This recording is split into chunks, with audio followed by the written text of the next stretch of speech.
Welcome or welcome back, new viewers and gamer bears. It is time for the final part to the Mega Man X3 unused content videos.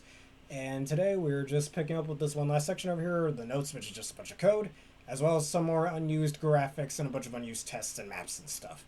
So we should start with the notes, but before we truly begin, if unused content in games is your type of thing, please consider subscribing to the channel so free and you can always change your mind later on. But anyways, starting with all this code over here, as usual. I'm not going to read all this because goddamn, look at this list. But I'll scroll through it and be silent for a sec so y'all have a little time to read it. Here you are. And pause in between if you need to. And I have a feeling all this code is likely maybe some... Like, obviously this is used for most of the areas throughout the game, as you can see, like Bit and Bite Door, for example. But all these other names may be for unused Mavericks or something. Like, who's Rubble? I don't know. In other areas in the game.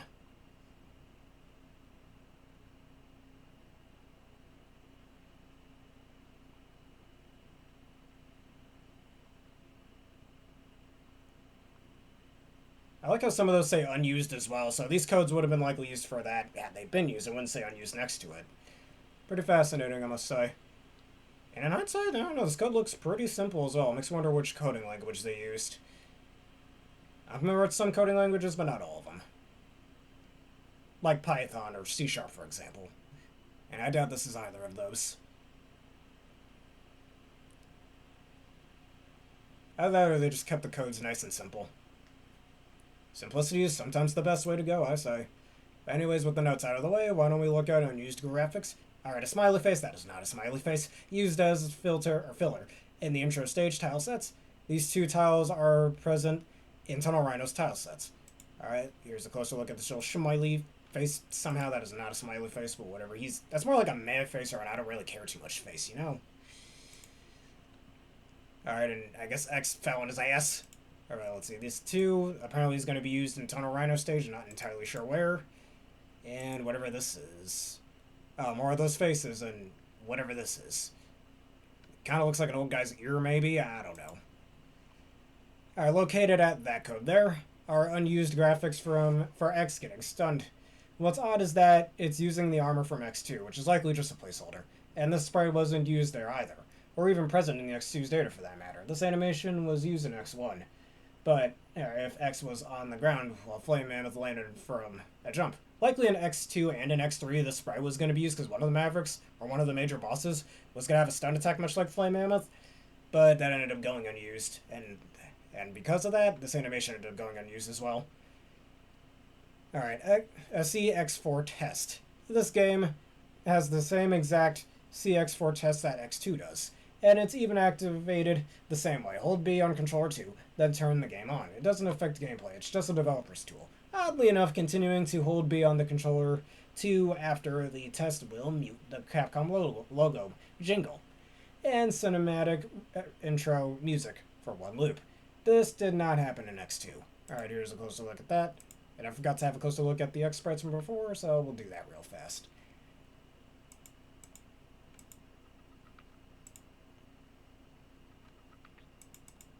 And I think that was likely used as an animation in X2 as well before they thought there was no reason to use it there either. Probably another reason why we have the second armor there. Alright, map editor. Starting at SNES address, this code here is programming for a map editor. Use these action replay codes to reach, these codes over here, to reach it. During gameplay, pause the game to enter the map's editor mode. If you hold R while pausing, the text palette will be different. The background and text palettes will sometimes conflict. The controller instructions are as follows. Alright, the D-pad A, B plus D-pad, Y, L, R, and X, and you got all these results.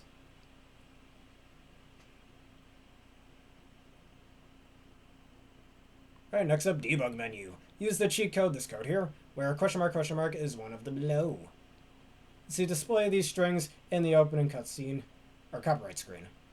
Alright, opening demo, index, text index, $02. Probably was worth $2, so that's why they put it there. I don't know. Just opening demo as it says here. Alright, object viewer, text index, $13 and $14. I don't know why that makes me laugh. The same object viewers found in other Mega Man games. This is fully functional in the August 23rd prototype. And here's a closer look at that. Alright, unused Stiff. Unused Genseki Carrier. I mean, this guy looks pretty cool. Well, sad you want unused. This type of Genseki Carrier isn't used in game. It flies back and forth with a large spike ball and will fire at X/0 when they're in range, unlike the other types of Genseki Carrier that eventually drop what they're holding. This type does not. When you kill it, the spike ball drops to the ground. The ball reflects all shots and damages you, as expected. Video footage can be seen here for about 18 seconds, but here's a closer look at this, and we'll look at that video in a second.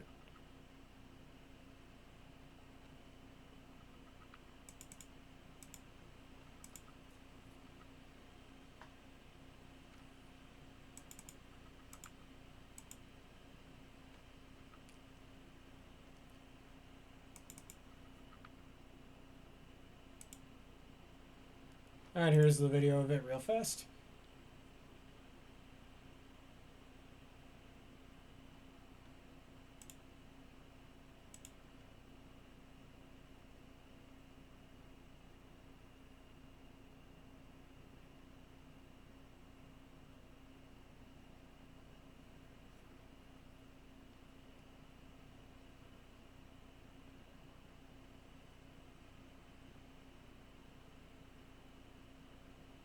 Seems to have this other unused enemy as well. He seems pretty cool.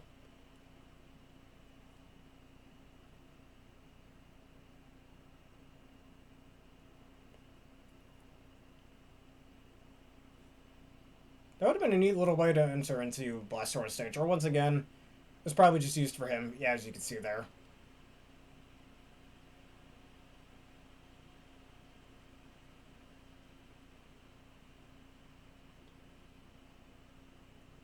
That doesn't seem right.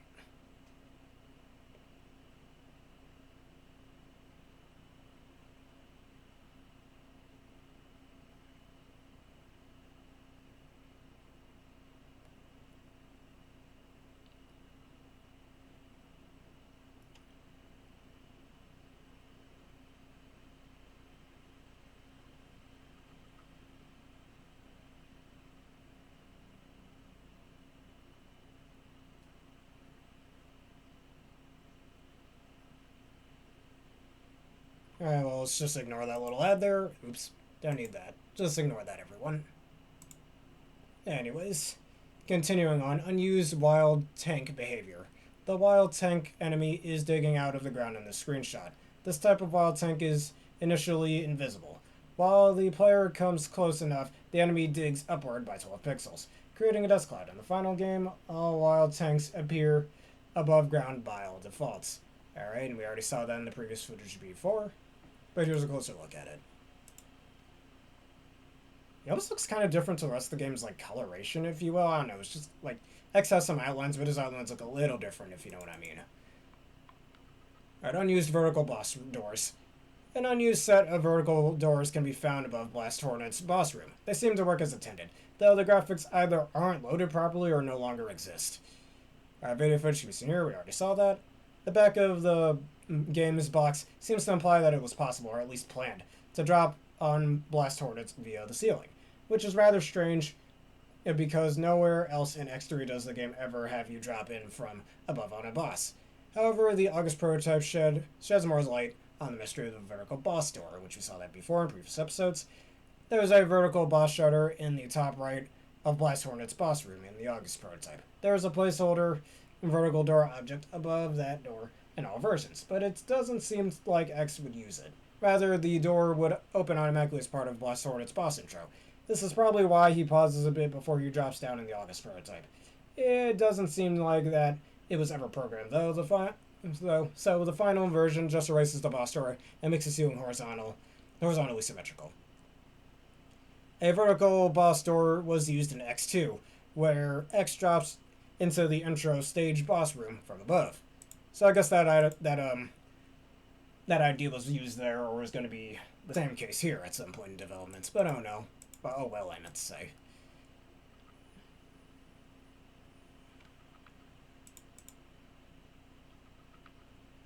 Alright, and here's the back of the box. door with the unused door, at the back of the box art, with this really crummy looking footage, but you can see the door right over here.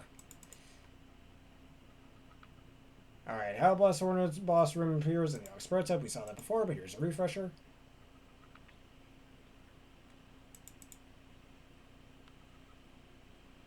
Alright, Test Boss. A very odd boss that's completely unused in the game.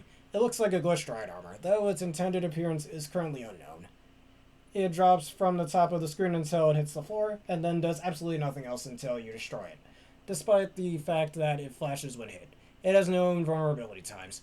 Alright, we already saw that footage before, but here's a closer look.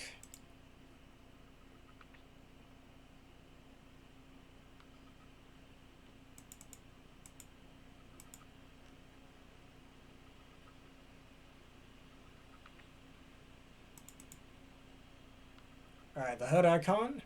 By forcing the select weapon into an invalid slot, and a W icon is displayed.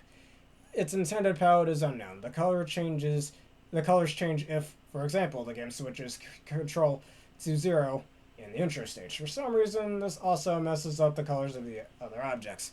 If it can be seen while playing as X with the power code, this code here, by pausing, pressing the up or down, then pausing, and also with 0 when automatically changing to him during the intro stage. And here's what that looks like.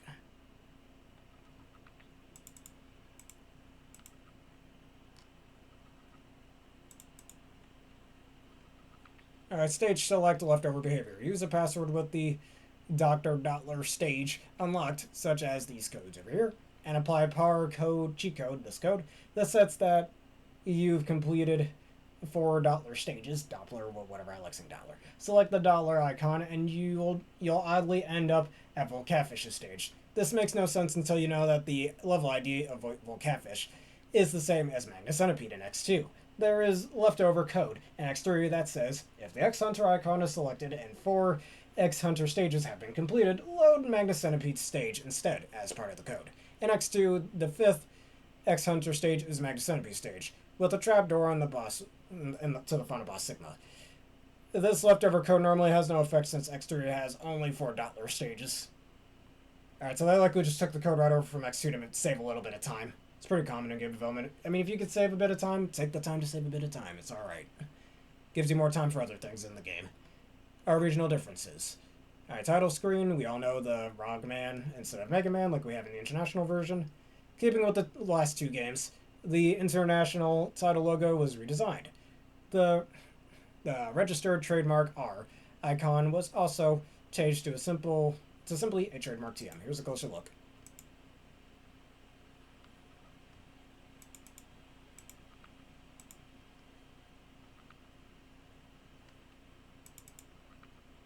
The Mavericks, as well as the Nightmare Police, had their names changed outside of Japan. Alright, so in Japan, for Blast Horner, we have Expose Horneck. What? That sounds so stupid. Whatever, Expose Horneck. For Blizzard Buffalo, we have Frozen Buffalo. For Gravity Beetle, we have Gravity Beat Bood. For Toxic Seahorse, we have Acid Seaforce, which I said before and I'll say it again, sounds pretty damn cool. For Volt Catfish, we have Electro Namazoros. For Crush Crawfish, we have Scissor Shrimper. He's a shrimper. Leave Mr. Shrimper alone. Tunnel Rhino, we have Screw Messader.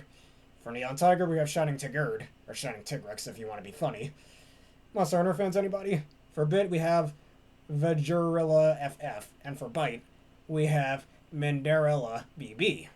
Much like Trouble/Gospel, bassist Dog in Mega Man 7, both its English and its Japanese name for those of you who didn't know, and pretty much the classic series version of Vile, and Sunstar/Sun God, the final boss of Mega Man V on the Game Boy Color, much like those two, Vajirula FF, and Mandarella BB, whose name relates to Buddhism and Hinduism, likely that had their names changed because of Nintendo of America's strict policy on religious references at the time. Don't go too far with the religious type things, man.